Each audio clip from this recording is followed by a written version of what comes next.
ষাটের দশকে বুয়েট, যেটি তদানীন্তন পূর্ব পাকিস্তান প্রকৌশল ও প্রযুক্তি বিশ্ববিদ্যালয়, ঝাঁকড়া চুলের শক্ত পুরুষোয়ালি চোয়ালের এক নবীন ছাত্র অনেকেরই নজর কাড়ল। বরিশালের কাদামাটির গন্ধ তখনও তার গায়ে, কিন্তু চোখ দুটো অসম্ভব রকমের উজ্জ্বল আর দৃঢ় সংকল্পে স্থির। ছাত্র ইউনিয়নের মিছিলে উদ্দীপ্ত এই তরুণের স্লোগান, তুখোড় বক্তৃতা আর জলজলে চোখ দেখে সবাই বুঝেছিল যে এই ছেলের ভেতর আগুন আছে। ছেলেটা নজর কাড়ল কমিউনিস্ট নেতাদেরও।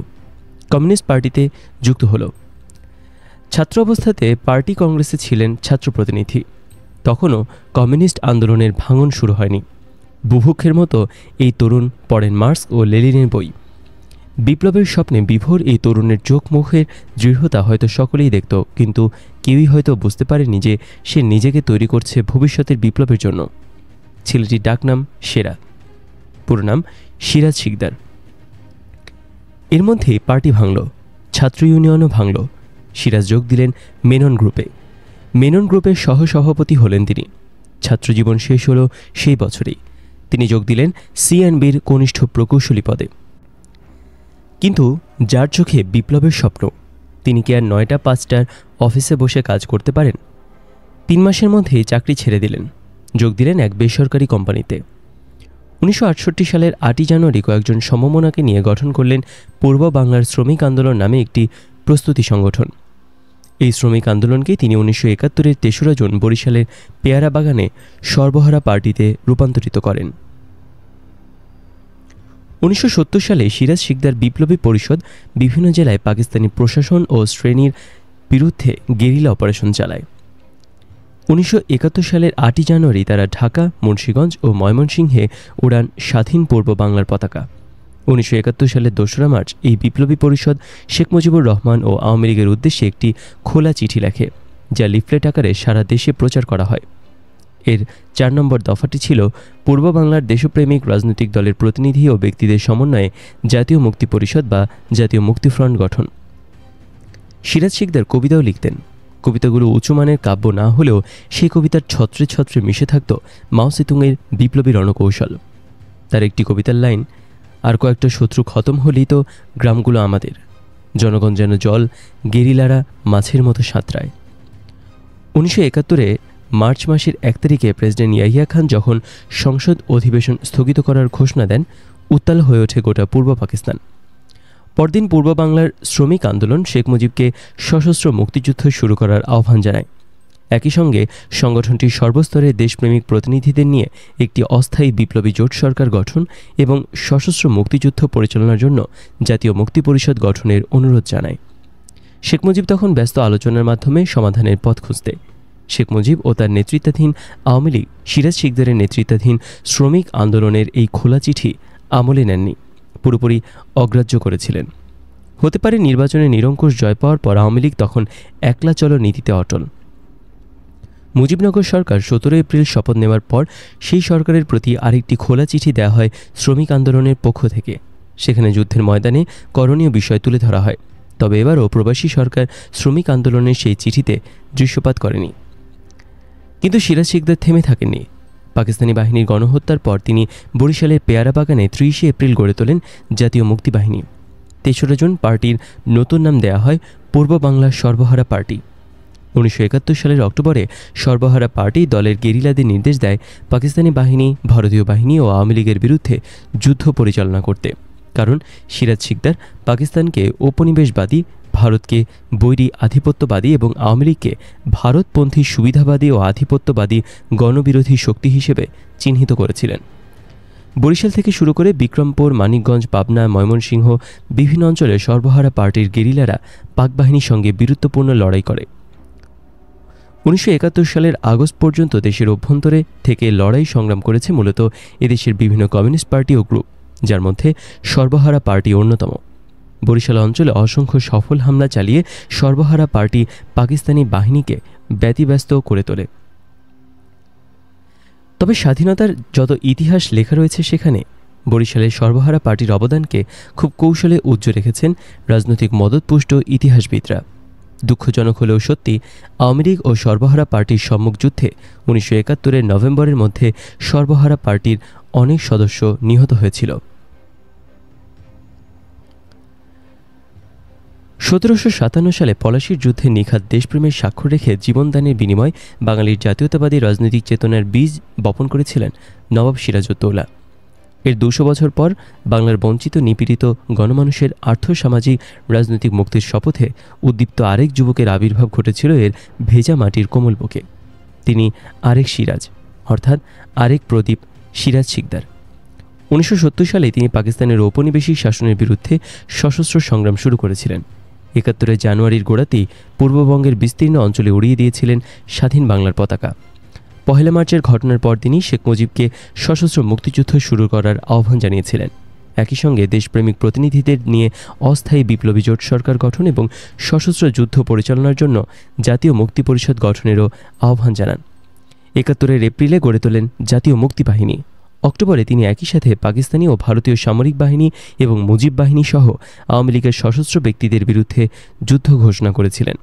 সিরাজ পাকিস্তানকে ঔপনিবেশবাদী, ভারতকে বৈরী আধিপত্যবাদী এবং আওয়ামী লীগকে ভারতপন্থী সুবিধাবাদী ও আধিপত্যবাদী গণবিরোধী শক্তি হিসেবে ঘোষণা দিয়েছিলেন। 16 ডিসেম্বরের পর সিরাজ ও তার পূর্ব বাংলার সর্বহারা পার্টি ঘোষণা করে যে পাকিস্তানের উপনিবেশ থেকে বাংলাদেশ এবার ভারতীয় উপনিবেশ হয়েছে। তিনি দেশপ্রেমিক রাজনৈতিক শক্তি ও সংগঠনের যৌথ অথবা সমন্বিত নেতৃত্বে জাতীয় বিপ্লবী সরকার গড়ে তোলার তাগিদ দেন। যুদ্ধে অংশগ্রহণকারী সৈনিকদের নিয়ে নৌ ও বিমান বাহিনী গঠন এবং স্বাধীনতা বিরোধীদের সমুদায় সম্পত্তি বাজেয়াপ্ত ও তাদের বিচার নিশ্চিত করার দাবি জানান। ব্যক্তিগত রাজনৈতিক স্বার্থচেতনা অথবা ব্যক্তিগত রাজনৈতিক অভিলাষ কিংবা রাজনীতির মঞ্চে নিজ নেতৃত্ব ও প্রতিপত্তি প্রতিষ্ঠা, এসবের কোনোটাতেই লোভাত্ম দৃষ্টিতে তাকাননি তিনি। সমাজের কায়েমি স্বার্থবাদীদের বিরুদ্ধে লড়াই ছিল তার।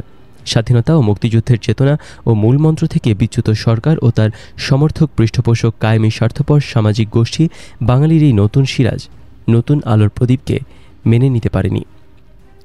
মুক্তিযুদ্ধের এই মহান পুরুষকে আটক করা সম্ভব হলেও তাকে বিচারের জন্য আদালতের কাঠগড়ে তুলতে সাহস পায়নি মুজিব সরকার। ক্ষমতাসীনদের হয়তো ভয় ছিল বিচারের স্বাভাবিক প্রক্রিয়ায় মুক্তি পেয়ে সসম্মানে বেরিয়ে আসবেন সিরাজ।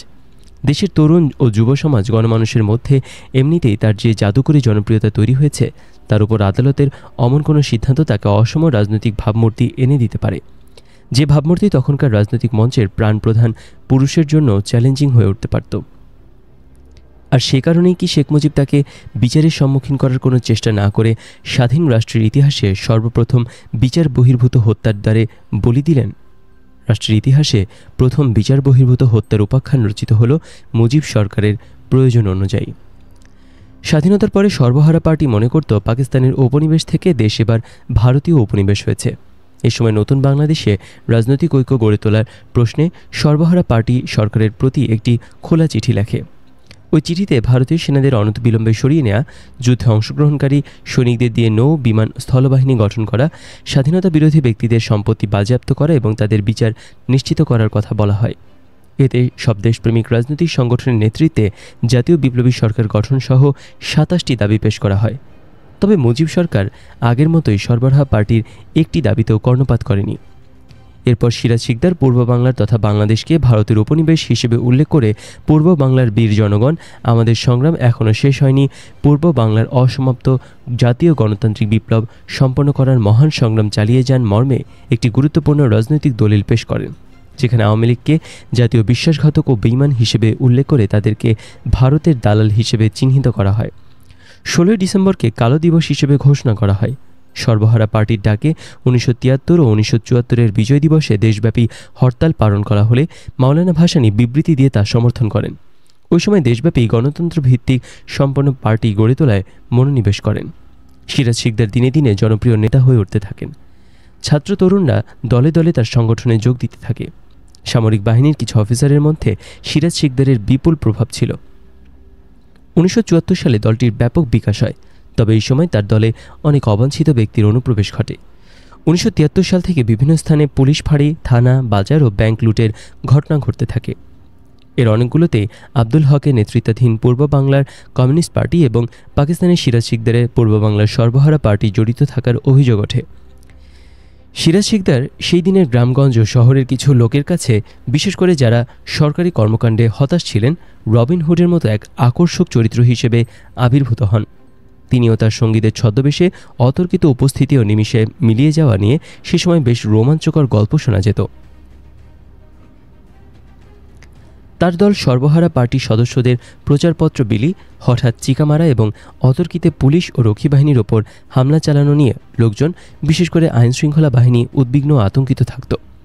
এরকম পরিস্থিতিতে 1973 সালে বিজয় দিবসের আগের রাতে শহরে গুজব ছড়িয়ে পড়ে সিরাজ শিকদার ও তার দল ঢাকায় এসে সরকার বিরোধী লিফলেট প্রচার সহ বিভিন্ন স্থানে হামলা চালাতে পারে। এই আশঙ্কায় রাজধানীতে রাতের বেলায় সাদা পোশাকে পুলিশ ভিন্ন গাড়ি নিয়ে টহল দিতে থাকে। ওই রাতে প্রধানমন্ত্রীর জ্যেষ্ঠ পুত্র শেখ কামাল ধানমন্ডি এলাকার তার 7 জন সমবয়সী বন্ধুকে নিয়ে একটি মাইক্রোবাসে চড়ে শহর টহল দিতে বের হন। এক পর্যায়ে সিরাজ শিকদারের খোঁজে টহলরত স্পেশাল পুলিশ মতিঝিলে বাংলাদেশ ব্যাংকের কাছে মাইক্রোবাসটি দেখতে পায় এবং সন্দেহ ও আতঙ্কগ্রস্ত হয়ে কোনো সতর্ক সংকেত না দিয়ে অতর্কিতে এর উপর গুলি চালায়। এতে শেখ কামাল এবং তার 6 জন সঙ্গী আহত হন। পরে পুলিশই তাদের ঢাকা মেডিকেল কলেজ হাসপাতালে নিয়ে যায়। শেখ কামালকে পরে পিজি হাসপাতালে স্থানান্তর করা হয়। সিরাজ শিকদারকে গ্রেপ্তারের আয়োজন চলতে থাকে। গ্রেপ্তারের সম্ভাবনা আঁচ করতে পেরে এবং বিভিন্ন সূত্রে সেই সংবাদ পেয়ে সিরাজ শিকদার সিদ্ধান্ত নিয়েছিলেন আরও গোপন অবস্থানে সরে যাবেন। মেজর ডালিমকে সিরাজ শিকদারের বাল্যবন্ধু পুলিশ সুপার মাহবুব বলেছিলেন সিরাজ শিকদার অল্প কিছুদিনের মধ্যেই ধরা পড়বেন। পুলিশ সুপার মাহবুব মেজর ডালিমকে সতর্ক করে দিয়েছিলেন এই বলে যে সিরাজের দলের এক লোকের কাছে থাকা তালিকায় মেজর ডালিমের নাম পাওয়া গেছে। সিরাজ শিকদারকে ধরার জন্য ফাঁদ পাতা হয়েছিল। তখনকার একজন ঊর্ধ্বতন পুলিশ কর্মকর্তার ভাগ্নে এই দলের সদস্যপদ লাভ করেছিল। তার মাধ্যমে সিরাজ শিকদারকে পাঠানো সবগুলো চিঠি পুলিশের হাতে পৌঁছে যায়।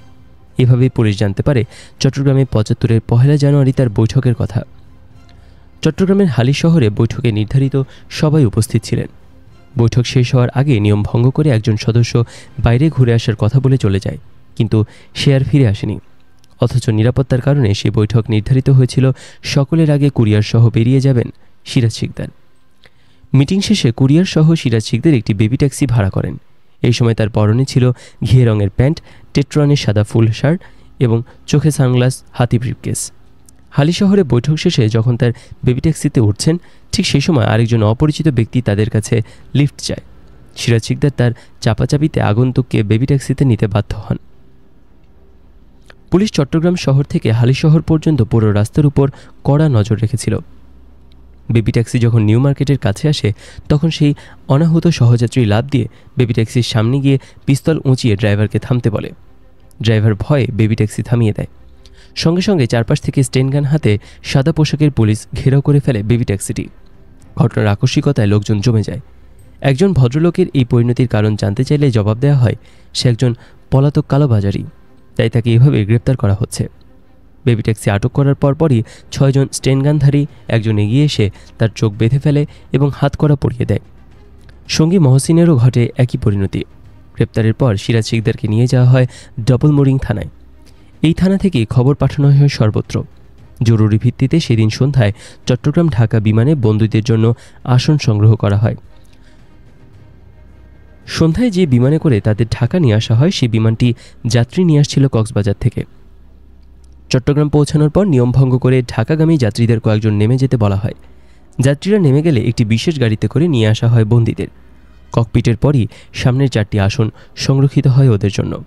কিন্তু বিমান ছাড়ার সময় ঘটে বিপত্তি। বিমানের পাইলট বন্দী অবস্থায় কোনো যাত্রীকে বহন করতে অস্বীকার করেন।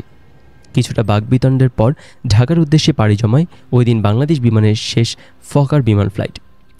ঢাকা পৌঁছানোর পরপরই তড়িঘড়ি করে নামিয়ে দেওয়া হয় যাত্রীদের। তারপর বিমানটিকে টেনে নিয়ে যাওয়া হয় হ্যাঙ্গারের কাছে। আগে থেকেই পেছনের গেট দিয়ে আসা পুলিশের গাড়ি অপেক্ষা করছিল সেখানে। বিমান থেকে নামার সময় আকস্মিকভাবে পুলিশের একজন ইন্সপেক্টর দৌড়ে এসে তার বুকে লাথি মেরে চিৎকার করে বলেন, হারামজাদা, তোর বিপ্লব কোথায় গেল? এই পর্যায়ে উপস্থিত পুলিশের অন্যান্য কর্মকর্তা হস্তক্ষেপ করে আরও আক্রমণের হাত থেকে সিরাজ শিকদারকে রক্ষা করেন। একজন বলে ওঠেন, এত অস্থির হওয়ার কিছু নেই, তাকে জায়গা মতো নিয়ে ব্যবস্থা করা হবে। বিমানবন্দর থেকে সিরাজ শিকদারকে সোজা নিয়ে যাওয়া হয় মালিবাগে পুলিশের স্পেশাল ব্রাঞ্চ সদর দপ্তরে। সেখানে পাগলা ঘণ্টা বাজিয়ে সতর্ক করে দেওয়া হয় সবাইকে। সর্বত্র সাড়া পড়ে যায়।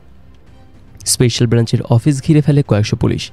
সিরাজ শিকদারকে যখন গাড়িতে করে নিয়ে আসা হয়, তখন সামনে পেছনে ছিল কড়া প্রহরা। সাইরেন বাজিয়ে দেওয়া হয় এবং সরিয়ে দেওয়া হয় রাস্তার লোকজনকে। স্পেশাল ব্রাঞ্চ অফিসে নিরাপত্তার দায়িত্ব দেওয়া হয় কমিউনিস্ট টাস্ক ফোর্স এবং রক্ষী বাহিনীর ওপর। পুলিশ অফিসাররা শেখ মুজিবের কাছে ক্ষমা চাইতে বলেন সিরাজ শিকদারকে। সিরাজ শিকদার এই প্রস্তাব প্রত্যাখ্যান করেন। এরপর তাকে মৃত্যু ভয় দেখালে তিনি বলেন, সেই মৃত্যুকেই আমি গ্রহণ করব যেই মৃত্যু দেশের জন্য এবং গৌরবের মৃত্যু। সিরাজকে জিজ্ঞাসাবাদের জন্য দায়িত্ব দেওয়া হয় ঢাকার তৎকালীন পুলিশ সুপার মাহবুব উদ্দিন আহমেদকে। এই পুলিশ সুপার নির্মমতার জন্য কুখ্যাত ছিলেন। অবাক বিষয়, পুলিশ সুপার মাহবুব ও সিরাজ শিকদার ছিলেন ছোটবেলার বন্ধু। দুজনেই বরিশালে লেখাপড়া করেছেন। মাহবুবের ডাকনাম ছিল কুদরত এবং সিরাজ শিকদারের ডাকনাম সেরা। এই দুজনেই বন্ধুত্বের কথা বরিশাল শহরের অনেকেই জানতেন। জীবনের শেষ প্রহরে সেরা তার বাল্যবন্ধু কুদরতের সঙ্গে আবারও মিলিত হলেন অন্যভাবে। সিরাজ শিকদারকে আটকের খবর শেখ মুজিবুর রহমানকে প্রথমে দেন পুলিশের deputy inspector general E.A. Chowdhury. ওই সময় E.A. চৌধুরী ছিলেন স্পেশাল ব্রাঞ্চের প্রধান কর্মকর্তা। এরপর প্রধানমন্ত্রীর সরকারি বাসভবন গণভবনে ওই দিন বিকেলে সিরাজকে নিয়ে কী করা হবে এই বিষয়ে বৈঠক হয়। E.A. চৌধুরী ছাড়াও সেখানে উপস্থিত ছিলেন স্বরাষ্ট্রমন্ত্রী মনসুর আলী, উচ্চপদস্থ পুলিশ কর্মকর্তা নুরুল ইসলাম প্রমুখ। এরা সবাই স্থির করেন তাকে পুলিশি হেফাজতে রাখা ঠিক হবে না। সে কারণে তাকে মালিবাগে পুলিশের বিশেষ শাখা থেকে শেরেবাংলা নগরের রক্ষী বাহিনীর কাছে স্থানান্তর করা হয়।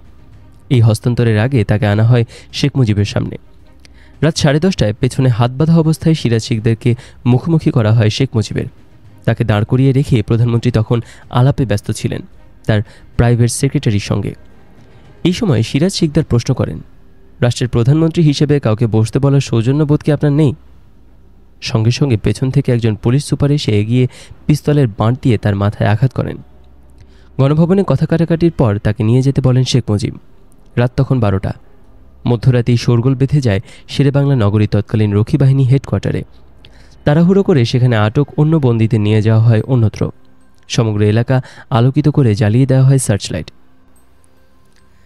পুরো এলাকা কর্ডন করে ফেলে রক্ষী বাহিনী। সকলের মুখে গুঞ্জন আর ফিসফিসানি। তখনও কেউ জানে না কাকে নিয়ে আসা হচ্ছে। রাত 12:15টায় তৎকালীন রক্ষী বাহিনী অপারেশন প্রধান সহ হেডকোয়ার্টারে আসেন। এসেই ব্যাটালিয়ন কোয়ার্টার গার্ড থেকে সিরাজ শিকদারের দলের দুজন নেতৃস্থানীয় কর্মীকে হেডকোয়ার্টারে সরিয়ে নেওয়ার নির্দেশ দেন। মহসিন সহ সিরাজ শিকদারকে রাত 12:30টায় নিয়ে আসা হয় রক্ষী বাহিনীর হেডকোয়ার্টারে। তার পরপরই একজনকে আরেকজনের কাছ থেকে আলাদা করে ফেলা হয়। রক্ষী বাহিনী হেডকোয়ার্টারের নিরাপত্তার দায়িত্ব দেওয়া হয় পুলিশের বিশেষ টিম এবং রক্ষী বাহিনীর 11 ব্যাটালিয়নের SP কোম্পানির উপর। সেই রাতে দ্বিপ্রহরে মেজর ডালিম আর কর্নেল নাজমুল হুদা গোপনে রক্ষী বাহিনী প্রধান কর্নেল নুরুজ্জামানের অনুমতি নিয়ে সিরাজ শিকদারকে দেখতে যান। সঙ্গে কিছু ফল ও খাবার নিয়ে গিয়েছিলেন তারা, কিন্তু কোনো কিছু খাওয়ার অবস্থা তার ছিল না। মৃতপ্রায় অচেতন অবস্থায় তাকে ফেলে রাখা হয়েছিল ঘরের মেঝেতে। কর্নেল হুদা আগে সিরাজ শিকদারকে না দেখলেও মেজর ডালিমে সিরাজ শিকদারের সাথে দেখা হয়েছে বেশ কয়েকবার, কিন্তু সেই কাল রাতে অতি পরিচিত কিংবদন্তি সিংহপুরুষ সিরাজ শিকদারের নির্যাতনে বিকৃত মুখটাকে চিনতে পারেননি মেজর ডালিম। সেই রোমহর্ষক দৃশ্য বেশিক্ষণ সহ্য করতে না পেরে দুঃখ ও গ্লানির অবর্ণনীয় বেদনা বুকে নিয়ে বেরিয়ে এসেছিলেন দুজনেই। 2রা জানুয়ারি ভোর পর্যন্ত অভুক্ত অবস্থায় তাকে আটক রাখা হয় রক্ষী বাহিনীর হেডকোয়ার্টারে। 2রা জানুয়ারি সকালে সিরাজ শিকদারকে কড়া প্রহরায় নিয়ে যাওয়া হয় সাভারে। 4টি ডজ লরি ও একটি টয়োটা জিপ অনুসরণ করে তাকে। সাভারে তাকে সারাদিন রেখে দেওয়া হয় তৎকালীন রক্ষী বাহিনী ক্যাম্পে। সিরাজ শিকদার রক্ষী বাহিনীর জিম্মায় যখন ছিলেন তখন তিনি বারবার একটা কথাই বলেছিলেন, I know my fate is decided. সন্ধ্যার পর পুলিশের কয়েকজন ঊর্ধ্বতন কর্মকর্তা উপস্থিত হন সেখানে। রাত 9টার দিকে তাকে আনা হয় জাহাঙ্গীরনগর বিশ্ববিদ্যালয় থেকে একটু আগে। সেখানেই হাত বেঁধে রাস্তার উপর দাঁড় করিয়ে গুলি করা হয় বলে অনুমান করা হয়। পার্শ্ববর্তী এলাকায় যারা গুলির শব্দ শুনেছেন তারা কেউ ভয়ে বের হননি। ভেবেছেন সে সময় নিত্যদিনের মতোই এটা একটা ঘটনা, বিচ্ছিন্ন ঘটনা। পরদিন অনেকেই রাস্তার উপর দেখেছেন জমাট বাঁধা ছোপ ছোপ রক্তের দাগ। সরকারি প্রেস নোটে বলা হয় পুলিশ তাকে নিয়ে অস্ত্রের সন্ধানে সাভারে গিয়েছিল। গাড়ি থেকে লাফিয়ে পালিয়ে যাওয়ার সময় পুলিশের গুলিতে সিরাজ শিকদার নিহত হন। এই সরকারি ভাষ্য তখন জনগণ এবং সামরিক বাহিনীর সদস্যরা বিশ্বাস করেনি। সিরাজ শিকদারকে ঠান্ডা মাথায় পরিকল্পিতভাবে পুলিশি হেফাজতে হত্যা করা হয়েছে বলেই ধারণা করা হতো এবং বিনা বিচারে হত্যার জন্য লোকজন সরকারকে দায়ী করত। পুলিশই সিরাজ শিকদারকে হত্যা করেছিল সেটা তাদের এক উচ্চপদস্থ কর্মকর্তার স্বীকারোক্তিতে ধরা পড়ে। তৎকালীন মুক্তিযোদ্ধা সেনা অফিসার মইনুল হোসেন চৌধুরী ঢাকা ক্লাবের এক অনুষ্ঠানে পুলিশের এক উচ্চপদস্থ কর্মকর্তাকে সিরাজ শিকদারের মৃত্যু নিয়ে প্রশ্ন করলে তিনি বলেছিলেন, কর্নেল সাহেব, আপনাদের আর আমাদের যুদ্ধের মধ্যে তফাৎ এটাই। মাত্র 32 বছর বয়সে এভাবেই আজন্ম বিপ্লব পিয়াসী এই তরুণের জীবনের করুণ সমাপ্তি ঘটে। সিরাজ শিকদারের লাশ তার বাবা মার কাছে হস্তান্তর করা হয়। ঢাকার মোহাম্মদপুরে তাজমহল রোডের জামে মসজিদ সংলগ্ন গোরস্থানে পুলিশ পাহারায় তাকে দাফন করা হয়। কড়া নিরাপত্তার মধ্যেও সিরাজ শিকদারের জানাজায় ছদ্মবেশে উপস্থিত হন 2 বেতনাহত সেনা কর্মকর্তা, একজন মেজর ডালিম, আরেকজন মেজর নূর চৌধুরী। সিরাজের মৃত্যুর 3 সপ্তাহ পর 25শে জানুয়ারি শেখ মুজিব নিজেই জাতীয় সংসদে এক ভাষণে বলেন, কোথায় আজ সিরাজ শিকদার? তাকে যখন ধরা গেছে তার সহযোগীরা ধরা পড়বে। তিনি যেন এই হত্যাকাণ্ডকে এক ধরনের কৃতিত্ব হিসেবে বিবেচনা করেছিলেন। উল্লেখ্য, সিরাজ শিকদারকে ধরার ক্ষেত্রে তথ্য দিয়ে সহায়তা করায় সরকার অন্তত 2 জনকে বিদেশ পাঠিয়ে পুনর্বাসিত করে। সিরাজ শিকদার হত্যার ফলাফল হয়েছিল গভীর ও সুদূরপ্রসারী। এই হত্যা ভবিষ্যতে বাংলাদেশের জাতীয় রাজনীতির পরিবর্তনে ভূমিকা রাখে। মেজর নূর রাজশাহী বিশ্ববিদ্যালয়ের ছাত্র থাকাকালে ছাত্র ইউনিয়ন মেনন গ্রুপের সদস্য ছিলেন। পরে তিনি সর্বহারা পার্টির সঙ্গে যুক্ত হন। তিনি ছিলেন সিরাজ শিকদারের অনুরক্ত একজন, যিনি এই বিপ্লবী হত্যার ঘটনায় ক্ষুব্ধ হন। ধারণা করা হয় শেখ মুজিবের শরীরে বার্স্ট ফায়ার করেন মেজর নূর। শেখ মুজিবের পরিবারের সবাইকে হত্যা করার বিষয়ে জানতে চাইলে পরবর্তী সময়ে মেজর নূর বলেন, ওরা আমার নেতাকে খুন করছে, আমি সবাইকে মেরে প্রতিশোধ নিয়েছি। সিরাজ শিকদারের বোন শামীম শিকদার জানান, সিরাজের দেহে গুলির চিহ্ন পরিষ্কার প্রমাণ করে যে স্টেনগান দিয়ে বুকে 6টি গুলি করে তাকে হত্যা করা হয়েছিল। সিরাজ শিকদারকে শেখ মুজিবের নির্দেশেই হত্যা করা হয়েছে বলে সারা শহরে রটে গেল। তখন 19 বছর বয়সী তরুণী শামীম শিকদার তার ভাইয়ের হত্যার প্রতিশোধ নেওয়ার সিদ্ধান্ত নিল। সে সর্বহারা পার্টির কাছ থেকে একটা রিভলভার পেয়েছিল এবং তার ভাইয়ের হত্যাকারীকে হত্যা করার সুযোগের সন্ধান করছিল। শামীম বাংলাদেশের শ্রেষ্ঠ ভাস্করদের একজন। বলাই বাহুল্য, শামীম শিকদার তার মিশনে সফল হতে পারেনি। এই হত্যাকাণ্ডের পর বাংলার বাণীর সম্পাদকীয়তে লেখা হয়, বিপ্লব করিবার জন্য চারু মজুমদারকে যে কল্পনা বিলাসে পাইয়া বসিয়াছিল তার পরিণতি সকলের জন্য জানা থাকা দরকার। সিরাজ শিকদারের পরিণতি তাহার চাইতে ভিন্নতর কিছুই হয় নাই। সিরাজ শিকদার ধৃত হইয়া মৃত্যুবরণ করিবার পর আশা করা যায়, যাহারা এই দেশে সন্ত্রাসবাদী তৎপরতাকে রাজনৈতিক কৌশল হিসেবে গ্রহণ করিয়াছিলেন তাহারা অতঃপর নিজেদের ভুল ধরিতে পারিয়াছেন। 2001 সালে অবমুক্ত করা সিআইএর গোপন দলিল, যা সিরাজ শিকদার হত্যার 3 দিন পরে গ্রন্থিত হয়েছিল, সেখানে সিরাজ শিকদারকে সন্ত্রাসবাদী নেতা হিসেবে উল্লেখ করা হয়েছিল। দলিলে পুলিশের ভাষ্যেরই পুনরাবৃত্তি করে বলা হয়, পুলিশের কাছ থেকে পালানোর সময় সিরাজ শিকদার গুলিবিদ্ধ হয়ে নিহত হয়। দলিলে উল্লেখ করা হয়, 28শে ডিসেম্বর 1974-এ ঘোষিত জরুরি অবস্থার পরে সিরাজ শিকদারকে হত্যা সবচেয়ে নাটকীয় এবং উল্লেখযোগ্য ঘটনা। দলিলে আরও বলা হয়, সন্ত্রাসবাদী তৎপরতা বন্ধে সরকারের সামর্থ্যের সর্বোচ্চ ব্যবহার করে আরও বেশি ক্র্যাকডাউন করা উচিত। সিআইএ এর গোপন দলিলে এটা স্পষ্ট যে সিআইএ দৃশ্যত সিরাজ শিকদারের হত্যাকাণ্ডে উৎফুল্ল হয়ে সরকারকে আরও বেশি এমন ঘটনা ঘটানোর জন্য উৎসাহ দিয়েছিল। তবে দলিলের শেষে এই আশঙ্কাও প্রকাশ করা হয়েছিল যে সিরাজ শিকদার হত্যাকাণ্ড সরকারের জন্য কাউন্টার প্রোডাক্টিভ হতে পারে, কারণ নানা দলে ও উপদলে বিভক্ত সন্ত্রাসবাদীদের ঐক্যবদ্ধ হবার জন্য সিরাজ শিকদারের শহীদি ইমেজ কাজ করতে পারে।